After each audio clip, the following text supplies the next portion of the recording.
hjørnet. And yet again, here we are sitting in this cozy sofa in this nice hotel, the Smart Hotel it's called, because it's a hotel for smart people. Yeah, two smart people in a smart hotel. Exactly, and you are very smart. I just met Krista. We have been riding together, and Krista also has been in the courthouse and experiencing what's going on there. But before we talk about the court case, Krista, in 30 seconds, tell us your story about being a Jehovah's Witness. 30 seconds. No, you have. I'm born as a fourth generation into Jehovah's Witnesses in 1978 in Gothenburg, in Sweden. And 20 years later, in 1998, I was disfellowshipped the first time for the serious crime snus. I thought you would say fornication or immorality. What is snus? Snus, that's it's a Swedish tobacco, like a substitute for normal cigarettes. Very common in Sweden. And what do you do with that snus? You put it up here. Yeah, so you have like this kind of lip in Sweden. Yeah. So it's very common in not Sweden, so common in Denmark, but in Sweden and Norway. In Norway up here, and you have the nicotine going in. Yeah, so it's nicotine. Nicotine. But you can hide that. You cannot hide smoking a cigarette. How did they find out that you're using that snus? Someone snitched. Someone snitched. Yes. Yeah. So about the disfellowship, my mother didn't agree. So we complained. I don't remember the days you have. If you it's have a week or something like that. Yeah. So my mother didn't agree at all. Convinced me that we have to complain, appeal, and we did, and it was sustained, isn't it? Yeah. So I could stay. But it sounds very crazy for me. When you were at that committee, did you regret that? Or did you say, I want to keep on doing this snus? Or what? Because it's very hard to disfellowship just for that. Yeah. I mean, this is now 26 years ago. They were harder at that time. Yeah, it was harder. But I also have tried to, my strategy the last 25 years has been try to forget everything. So okay. I assume I didn't regret at all using tobacco, and that's why I was disfellowshipped. Do you remember when you were at this committee? Did you have snus during with the elders and talking with them? Today I would definitely have it. 25 years ago, but I didn't think I have the snus in '98. But then I was so desperate to get away from Gothenburg, so I actually, it was Tom Hunter, I think was his name. We agreed that we are going to Scotland. So in the beginning of '99, in mid '98, I was going to Scotland. Everyone had watched the Braveheart movie, and everyone loved like William Wallace, and all that shit, freedom. And it didn't happen. No. Then I had a friend that moved to Norway, Oslo, and I have to go. I have to go away from everything in Gothenburg. So I actually just booked one-way ticket to Oslo, Norway. Went up to this friend. He was not a Jehovah's Witness. Okay. You were still disfellowship during that period? No. Then I was back. You went back to Jehovah's Witnesses? Yeah, but the first disfellowship was complained. So I was disfellowshipped. My family complained, and the disfellowship was ripped. Does that make sense? Yeah. So I was disfellowshipped for like a week. Okay. And then I was back again. And then you were but back not again. mentally. Not mentally? No. That's interesting. You were back to see the family, but mentally you did not believe in... No, my belief was there. Okay. I was really a true believer. And also going to service and preaching... I didn't do that so much because then I was like 18, 19 years old. Yeah. So was a lot of other interest, but my belief was there the whole time. Okay. I was believing in the Armageddon. I was believing that Satan was everywhere, and I was believing that I was living in sin. But I'm just hearing some part of you must have thought it differently because you went to Scotland because of the freedom. Yeah, but the case was the Scotland part never happened. No. So therefore, I was so desperate. Then I went to Norway instead. It's almost the same. Almost the same. The nature is the same. Just under 50 kroner for a beer, stuff like that. But the beer is so expensive. Yeah. In Norway, in the end of '98, I met a Norwegian girl.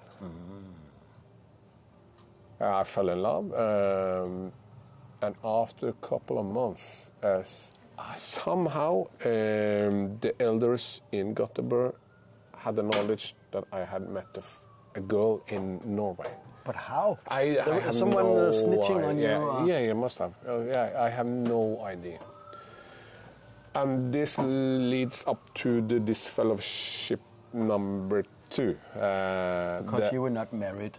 Correct. So the second, the second largest crime you can commit, except for losing your faith, is sex before marriage.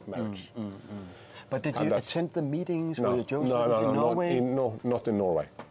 When I moved to Norway, it was like I was trying to, of course, escape from everything. So at that time you were mentally out and not having such a strong belief? No, I was not mentally out at all. No? I had to escape because I couldn't go to the service. I was so stuck. I was afraid of Armageddon. I couldn't go out. I refused to go out and preach. I don't know why. I don't know why. But I was a real true believer. But anyway, I had to escape because the life was so complicated in Jehovah's Witness. Yeah, it is very stressful. Very stressful. All the rules and like everything. So I ran to Norway. How did they disfellowship? Because in Gothenburg and Sweden, and you are now living were there some local elders from Norway coming to you? No, we had a telephone conversation. So the Swedish brothers, they asked you, and you admitted, yes, I'm living with this woman, and then they said, we will disfellowship you. Yep. No, we had like a first 10 minutes, we talked about what had happened. Yeah. We understand that you are dating a girl. Do you live with her? Yes, I'm living with her. Do you have plans to get married? No, I'm not going to marry her. I think I was 20 years old during that time. No, I'm not going to marry her.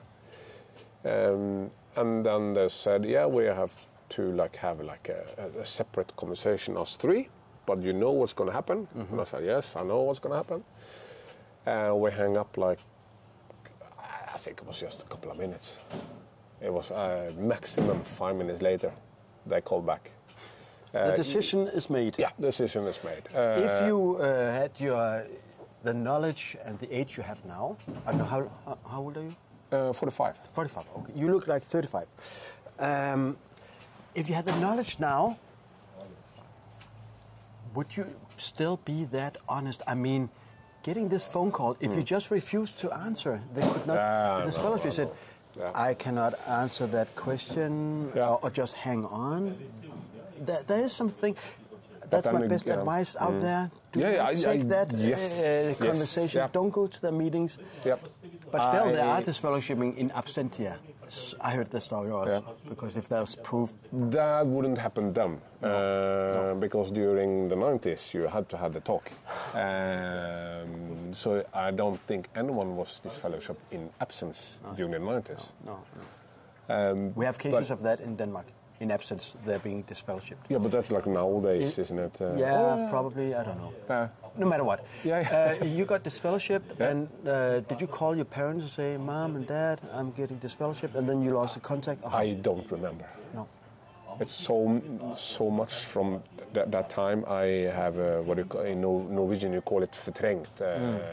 Yeah. But my last year when I maybe we can talk about it later. But like I have tried to actually since beginning of '99 for my second disfellowshipped to forget. I've tried to live my life. My wife, the girl I met is now my wife. So I won.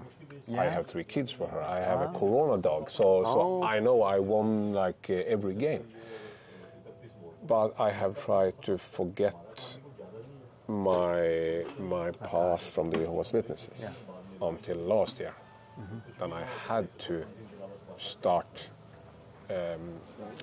process everything. So for 25 years you haven't been in touch with Jehovah's Witnesses and were interested in it? No one. And you never went to a psychologist and to get all your thoughts out? Yeah, I had to go to a psychologist 6 years ago to sort things out, but and the psychologist didn't. We weren't able to identify the main reason. No. But you told about your past I growing up did. as Jehovah's Witness. Yeah, but a lot of psychologists don't have that insight in what's going on in people's mind. No. Okay. No, not at all. And also last year I went to a psychologist number 2. But then again, didn't, as you mentioned, they don't have the knowledge of what's happened to a brain or people when they are excluded from. And still, you have been affected by so even though you say, "Oh, I'm totally out mentally," no, we are all affected. We will be affected by it but you can process a lot of things. Okay, so last year, what made you interested in your past and Jehovah's Witnesses? My heavy depression number 2 for the last 6 years. So for my wife's sake, for my kids' sake, and for my own sake, I needed a new strategy. I didn't understand what the fuck was going on with me. Sometimes I was anxious when my wife was on a business trip. She works with. She needs to go sometimes to Spain, sometimes to Denmark, sometimes to Finland, and I'm alone with the kids home. And suddenly, when the kids have fallen asleep, and I can get so anxious. Anxious of what? Of losing her? She's not coming back? No, she's gonna leave me. She's gonna leave me, and so many thoughts that I realized today that I have been left once, and then it can't happen again. But my wife have never done anything that it indicates that we're going to separate. No. She have nothing. No. She loves me still after 25 years. We have a happy marriage, but still there are sometimes where I really had struggled, and that led up to I have to find a new strategy, tactic to solve my own issues. And what was that strategy? The first one was to contact Hjelpekilden. What is that? Hjelpekilden is an organization in Norway that assists or helps persons that are expelled or disfellowshipped from different religious societies. So it's not only Jehovah's Witnesses. Not only Jehovah's Witnesses. So that was the start, and then it is several things that I actually that randomly happened. I was assigned to a digital group. We are and if you listen, I mean, I know someone of them listens actually. We have one ex-Mormon, we have ex-Jehovah's Witnesses from the West Coast, we have Smiths venner, And one of these wonderful girls actually recommended your podcast. And that's because Norwegian, Swedish, and Danish, it's almost, if you listen, if you talk slowly, most people do understand. Yeah. But if we talk very fast, it's impossible to understand each other. Correct. So a lot of people from Norway and Sweden also listening to. Yeah, the Swedes are not famous for understanding other languages, but the Norwegians are. So therefore, I've been living in Norway for 25 years, so I understand you. Okay.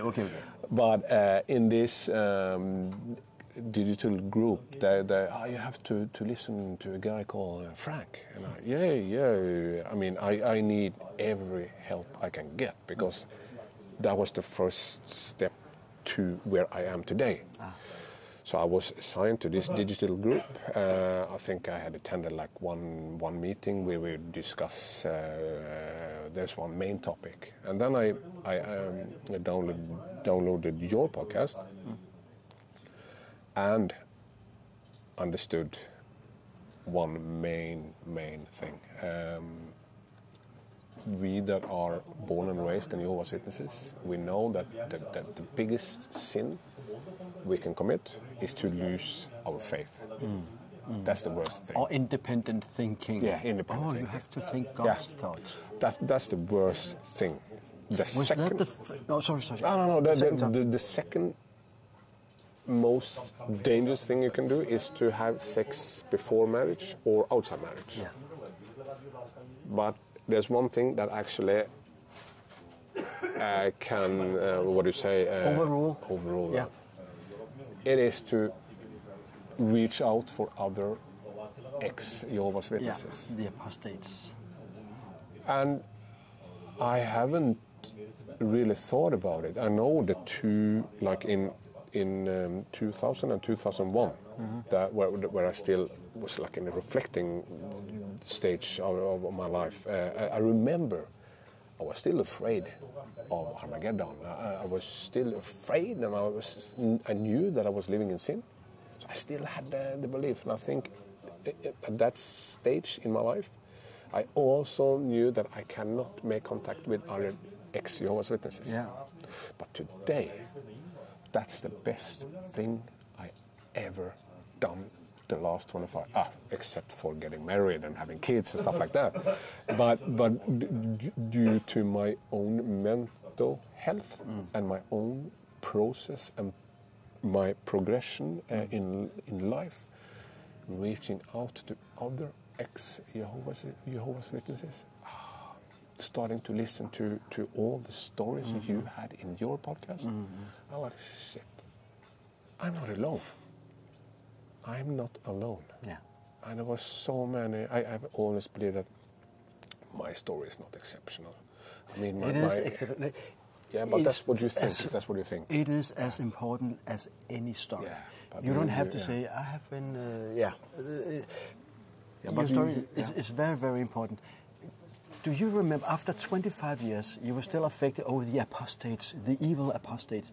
Do you remember when you contacted JW-indoctrination, this group, or other apostates? Were you afraid of clicking? Not at all. No. When I woke up, I was not afraid of anything regarding the elders, Jehovah's Witnesses. And today, will you consider now, and you're 100% not affected by are you not just a tiny little bit afraid of Armageddon? No, they might have the truth. No. There might be. No? I'm afraid that Norway never gonna attend a World Cup for football. I'm more afraid of that because at least my son, he loves football, and I'm afraid of that because that will disappoint him. But not Armageddon. But regarding Armageddon, no. I got a question yesterday because I was. We were actually talking about similarities between Jehovah's Witnesses and Smith's Venner and Mormons. Thank you. Yeah. And I was asked, "Do you still believe?" And I said, "Yeah, probably. I believe in something." but I don't believe anything that Jehovah's Witnesses stands for, because that's evil. Yeah. So today, if you're in a car accident, you would accept the blood Oh, transfusion? yeah. Okay, let us go. For sure. Because I had a discussion with my wife in 2000 and 2001. And she said, she already knew that we're going to have kids. I didn't. When we're going to have kids in the future, are you going to refuse them blood? For me, yes, but for the kids, no, we give them blood. Yes, of course. It's very interesting we talk about that. There's two things. Remember, I have to ask about Smith's venner, so the audience know what we're talking about. But about the blood transfusion, I just talked to Mr. Patrick Heck yesterday, and he was in Denmark giving a talk 2 years ago, and he told about he met an ex-JW, a woman, and she said, I'm totally free, I don't believe in anything, and later in the conversation, she admitted, but I would never accept a blood transfusion. And then he said to her, where do you get that idea? Why is blood bad? She's still affected. Even though she's out of Jehovah's Witnesses, she would never accept a blood transfusion. So that's how much indoctrination is. Okay. Smith's venner, translated to English, Smith's friends, the friends of Smith. That's a very special. They have like I think they have Smith's friends, and it's actually a Norwegian religion. It started here by a charismatic, a Charles Taze Russell-like figure 30, 40 years ago, and he preached. And now there are many. They're also in Denmark. Huge. Yeah, they are in. Okay. Yeah. But I also believe that they are the truly chosen. Yeah. And they believe, they call it the truth, and they believe in the 144,000. A lot of similarities. Yeah, and they have a lot of kids. They are not allowed to use what they call the protection. It might be true. I know some families in Denmark, and they have 8, 9, 10 pictures. What? No, we are friends of Smith. Okay. Okay, let's go now. We jump forward till Friday last week. You were sitting there in the public as an ex-Jehovah's Witnesses. I did. Were there not any feelings for you sitting there? Were you pressured by seeing all the Jehovah's Witnesses that come from Beth? No, not at all. And I think that's I have spent 25 years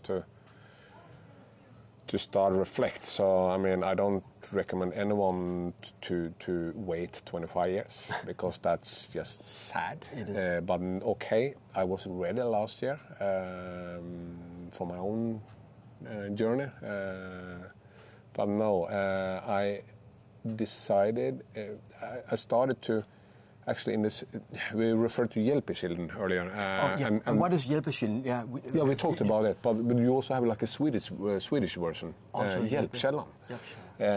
And that's only consists of ex-Jehovah's Witnesses. That's the difference. So I'm a member of both of them. And there I actually got in contact with Noomi. She was in the witness stand. Ex-Jehovah's Witness in Norway. And then I started to chat with her. Fantastic woman, fantastic story. And I understood that she's going to witness against Jehovah's Witnesses on last Friday. Yes. And then I thought, shit, maybe I should go in there. To support her. To support her. And then it felt so good. First of all, I haven't met ex Jehovah's Witnesses since I was disfellowshipped. Wow. For like 26 years. Yeah, wow, so it's the first time in the court case. So last Friday, though, when I got in there, was like the first time I was going to meet an ex Jehovah's Witnesses in person. That felt really good. And tell me, could you see difference among the other? Could you 100% see they are Jehovah's Witnesses, they are ex-Jehovah's Witnesses? Because they're wearing a T-shirt? No. All of them were like utstøtt.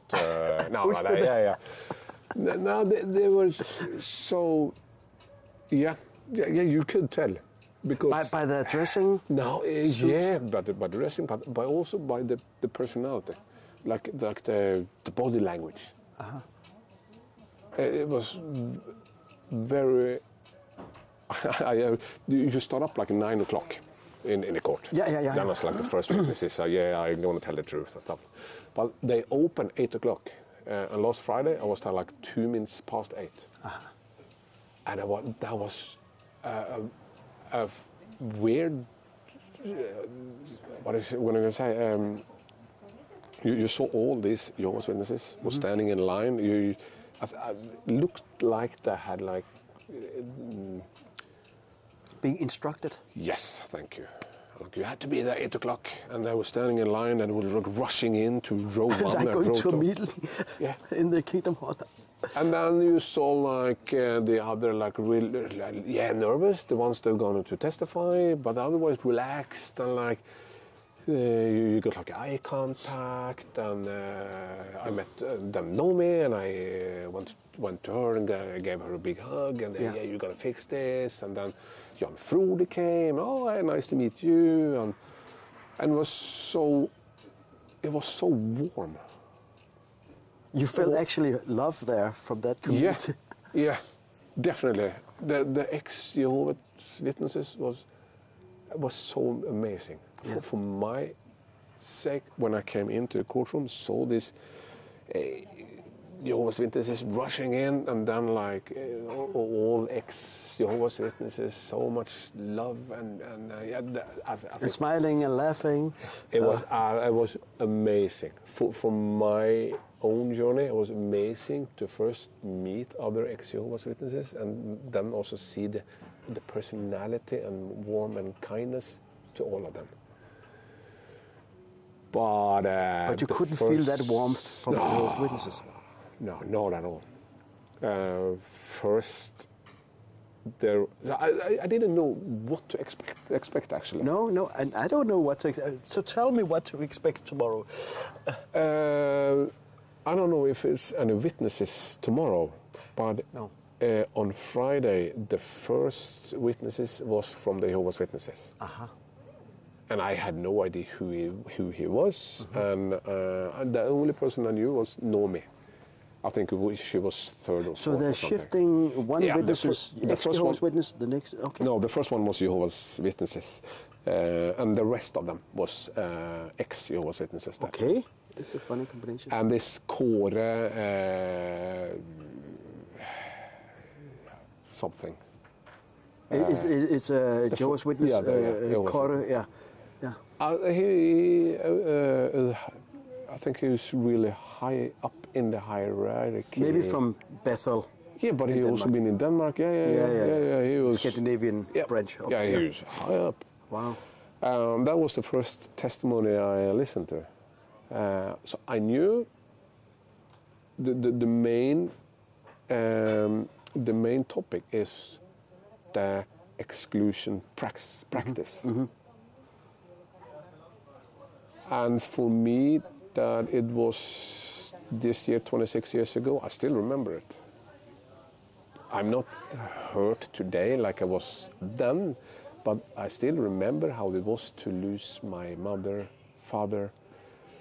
My sibling is not baptized, but at least they are younger than me, so they follow mother and father's instructed them to. Friends. And even though they're not baptized, they can be marked as bad association. This Kåre guy, Jehovah's Witness, what did you notice about his testimony? Did he say directly the truth? Or No. I'm going to try to remember his testimony. He was asked directly if exclusion is a general practice from Jehovah's Witnesses' side and practiced on everyone that doesn't obey the rules.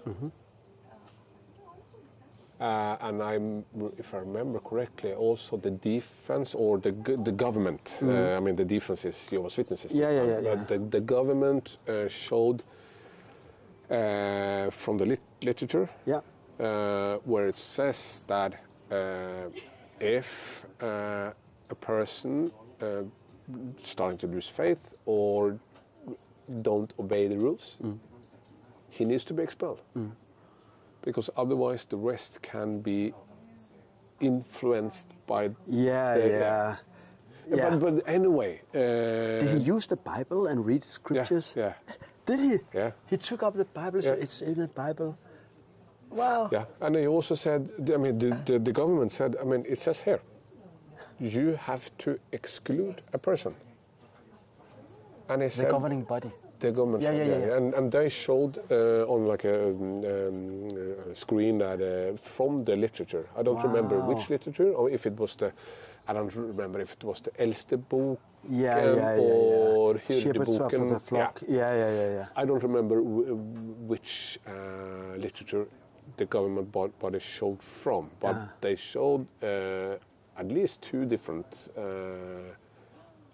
where it said you have to exclude a person that don't obey the rule, and everyone else have to stay away or don't have contact with them. But before they showed that on the screen, did he say something about, no, we are not excluding, it's up to No, the but he said individual? that, if I remember correctly, he said it both before and after.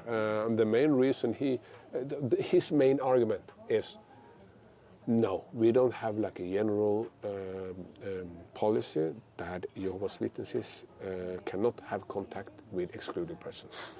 That policy is, it's a general policy. Yeah, I know it says there, but it is up to every individual person's conscience between him, her, and Jehovah, if he or her can have contact with the excluded person. It's a direct lie. Yeah. And the government body, I don't remember if they showed like another part or showed again, but it says here, yeah. It is general, but it's up to the individual. Yeah, but it's not right. It's not correct. And that, Krista, is so funny about Jehovah's Witnesses. They don't have. You cannot say, is it allowed to participate in birthday? Is it allowed to use snus or smoking? Is it allowed to take a blood transfusion? No, they don't call it directly. It's a law. It's a paragraph. It's not allowed. They use principle. It's the principle. But we all know when we come out of Jehovah's Witnesses what a principle means. It is a law, and you will be excommunicated if you step over that. Yeah. And he also said that. I know it says there, and it's not like a legal law, but so he also referred to no. It's a principle. It's a principle. He was so full of shit. Sorry, my language. And you were sitting there smiling, or what? Or just were you respectful? It must be very hard to be respectful when. Do I need to be respectful here? No. My first thought was a fucking wanker. Sorry, my language, but how can he stand there and be so full of shit? Then again, my story, as I said, I believe that my story is not exceptional because I was only expelled. But I still remember it was so painful, so hurtful, and I have been struggling without my own conscience for 25 years. Yeah. More or less 2 serious depressions. And I was only disfellowshipped. My best friend, I'm not going to mention the name, but it was in Sweden. My best friend, I remember we went to London for a football game. He was like 17 or something like that, and he wanted to buy marijuana. And and then I said his name. But he's expelled. Okay. Maybe we can cut out the name. I'm not sure if it's her mother. His mother. Yeah. But the story is that the uncle molested his sisters. And his uncle was also a Jehovah's Witness? Yeah. I didn't know it then. This is a story that was told me after I moved to Norway. But then I understand the reason why he wanted to buy drugs in London. His uncle, of course, came to the judging committee with three elders. He regretted, and then again, it ended that the mother took all the kids out of Jehovah's Witnesses, moved to another place. So I think at least she have a good life today. My friend Kalle, I never spoke to him. I know he's a drug addict today. He has problem with alcohol too. I still miss him after 25 years. And do you remember, did this person, the molester, did they go to the authorities, the police, and report? So. No, I don't think so. That's no. And he was actually a father in my menighet congregation. He was an elder? I know. Yeah. I don't remember if he was an elder, but it was like the top level. Yeah. So then again, for 25 years, I know there is so many other stories that are so painful. So I have for 25 years, I have believed that my story is not exceptional. No. But last year, I had to change that thoughts. And okay, what can I do? And therefore, last Friday, now I'm going to hear other ex-Jehovah's Witnesses tell their story, and then start up with this core. And that's like when you know all the stories out there, when he stands for the court, lying. And that was he didn't even provoke me. I went. So. And they call their religion the truth, and they're representative for the truth, and standing there in front of a judge and lie. But you know what? I think you have to see something positive in this. All Jehovah's Witnesses, not only in Norway, they can hear it now from a top elder from the branch office in Scandinavia.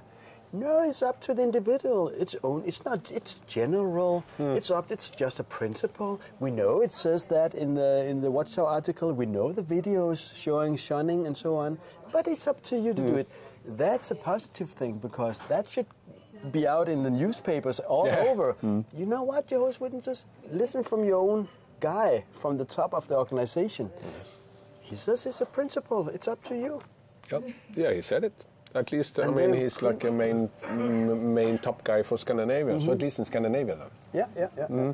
Okay, so this call, when he went down, there came some other ex-witnesses. Witnesses.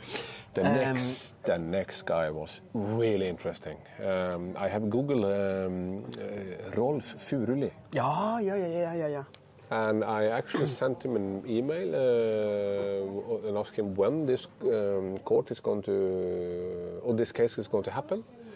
And I Googled his homepage. And have you ever heard about him? No, I have been. You've been out Jehovah's Witnesses. Yeah, I've been like, very famous. Yeah, for 25 years, I have no. That's what is so interesting talking with, because Rolf Ulrich. Actually, I contacted Rolf to ask if I could do an interview. Yeah. He said no, he wouldn't agree with that because of the trial. And he have to.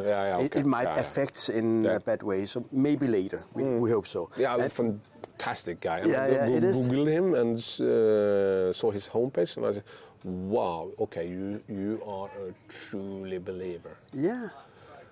And he's also very seldom, very rare inside the Jehovah's Witnesses. He was a professor. Yeah. At the Oslo University in semantics. Yeah. And so the Watchtower used him also defending their faith and so on. Oh, I didn't know that. Yeah, he's a brain. Yeah. Still believe in a lot of things from us, and so be it. But he do not believe in the governing body and what's happening. And he was used against the Jehovah's Witnesses. That was really interesting. And no doubt that he has a lot of knowledge. And the styrende råd, what do you translate? Governing body. Yeah.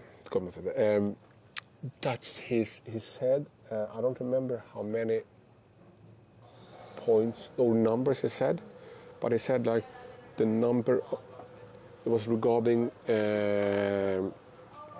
what you can be the exclusion practices.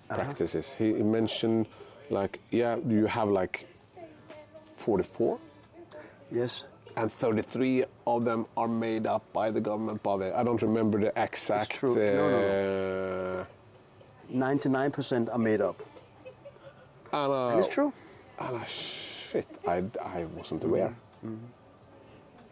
So 75% of all the reasons you can be excluded by is made up by the government body in the US. It is. There's no biblical reasons. If you look at that Shepherd the Flock book, the Elders book, wasn't that you telling me before we made this interview that they corrected one of the lawyers because she was using the word Elders book, and then said, no, it's the Shepherd book. No, that was Kåre, the guy before. No, it's called the Shepherd. Potato. No, but if you look in all the pages of what you can be disfellowshipped for, not even once you can see a scriptural proof that it's in the Bible. I wasn't aware. So he's right. That was a real eye-opener. Yeah. Because I wasn't aware that it was so. You know what? I talked to another ex-Jehovah's Witness from Norway also, and she told me recently that she was in the same congregation as Rolf Foruli, and he was an elder there. And she, she did some things she should. I don't remember what it was, but he told her, keep calm, just fade away. He didn't want to expel her or excommunicate her or disfellowship her. Yeah. He said that is a man with a good heart. Yes, we need more elders like him. I he agree. said that just fade away. We won't do anything about it. And then you have other. Power, horny elders that go, we have to disfellowship. It's such difference. I had never met Rolf, but I felt the warmth. Yeah. The goodness and warmth. But did you feel, he's an elder man now. He's not an elder, but elderly. Yep. He's 80 years old, I think, more or less. But he's still, my beloved religion, he wrote a lot of things he still believes and so on. But today you are not a believer in the Bible. Me? So, No, not at all. I actually sent him in an email I sent to Rolf. Yeah. I can see we are totally different parts when it comes to their religion. And then his reply to me, but if you respect that I am a believer, I respect that you are not. And wow. It's all about respect. All about the respect. So never met the guy, and but I remember the judge asked him. Nielsen, No, Rolf Furuli. The judge asked him, because the main topic is the exclusion practice. Is it frivillig? Is it voluntarily to meet expelled persons or not?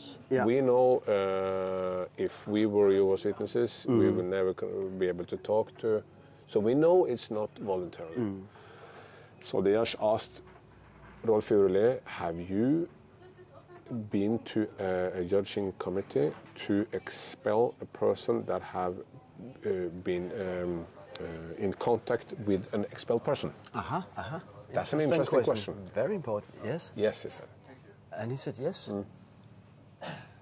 So he is a very good... So Rolf Furuli himself have been in a committee where he have expelled a person that have contact with an apostate. Wow. So I think that was a really good... And I imagine also that because he used to be a top figure inside the Scandinavian, especially there, that the Watchtower lawyers and all the Jehovah's Witnesses, they know who Rolf Furuli is. He was a circuit overseer, and he was a hot shot. Yeah, so everybody knows him. So it also takes a lot of courage for him to stand in front of his old friends and talk against the watchtower. And then he said, after there was this fellowship, his wife passed away like a year ago. And as you said, he was a top shot. He had been traveling. He's been like, Kestisynnisman. Circuit overseer. And they are before, they also, You have like he was elder, close and to, then and very respected because he was a professor. He has a higher education. And it was only 7 persons that sent him a condolence when his wife passed away. Wow. And 14,000 Jehovah's Witnesses. Where is the love in that? There's no love. There's no love. Not at all. So now I really respect Rolf. He made a good impression.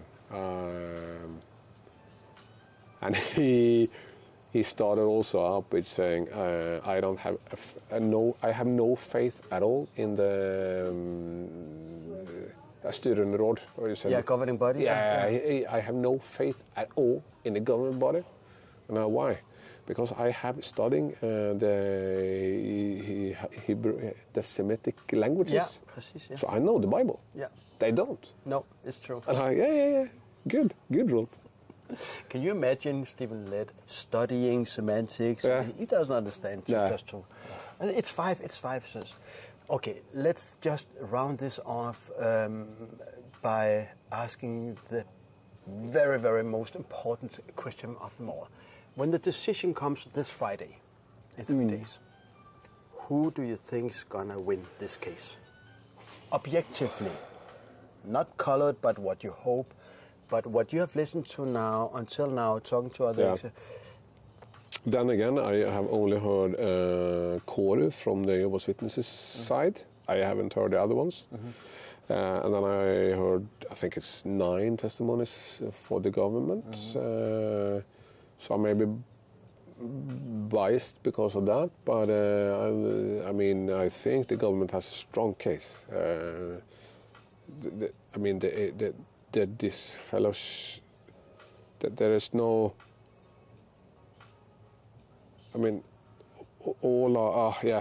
sorry, I lost my words there. So even though we're biased and we hope and so on, as objective you can be. When the government have created new rules when it comes to religious freedom, I can't see how Jehovah's Witnesses can win. No. Because they don't fulfill any of these new rules at all. No. So if the government should be pleased with themselves, they need to win this case. They need to win. But if it goes the other way, we still have the High Court and they can appeal. And Jehovah's Witnesses will do that. No matter who wins or loses, the loser will appeal. Yeah, the last word is not said yet, because we have 2. This is the tingretten, and then we have like lagmannsretten, the next level, and the highest level will be the högsta domstolen, and after that I think it's Brussels. Tingretten, and that's the city, and then you have the in English, I don't know what the country's court. And then you have the High Court. Yeah, correct. And then you have Brussels. So it can take years with new cases. But what I hope is that, like me, that have been silent for so many years, that anyway, how it goes, that this has woke up, like for me and others, that okay, I'm ready to raise my voice to help the cause. Have you heard about the Jehovah's Witnesses inside? Because of all this case, and they're writing about it in the newspapers and the television, that woke up because they, what is that? I'm a part of this Jehovah's Witnesses. Have you heard stories about people waking up because? No, only in like Caroline's podcast in Sweden. She talks a little bit about. She knows some that woke up. But not regarding or due to this court or the courtroom. But I mean, when you observe at least the row 1 and row 2 behind the testimonies. Now the police is coming after me. I have Yeah, or me. apostates. Yeah. When you see, I mean, all these 9 cases from ex-Jehovah's Witnesses that we have been. There's one rape, one that came home and found her husband banging her best friend. The kids were there, I think. I don't remember, but there's so many vulnerable stories, so many incredible stories. And for these persons to stand there before or in the front of Jehovah's Witnesses to tell their stories, I mean, so much courage. And I mean, they are heroes, these 9 persons that had I can imagine that, and standing in front of these Jehovah's Witnesses sitting there, but I mean, crossed arms, and maybe they know each other personally. Some of them must have felt something. Yeah. Oh, you mean the Jehovah's Witnesses sitting in there? In the courtroom, because I went to, there was actually in the courtroom, and then we had like a live feed from another room.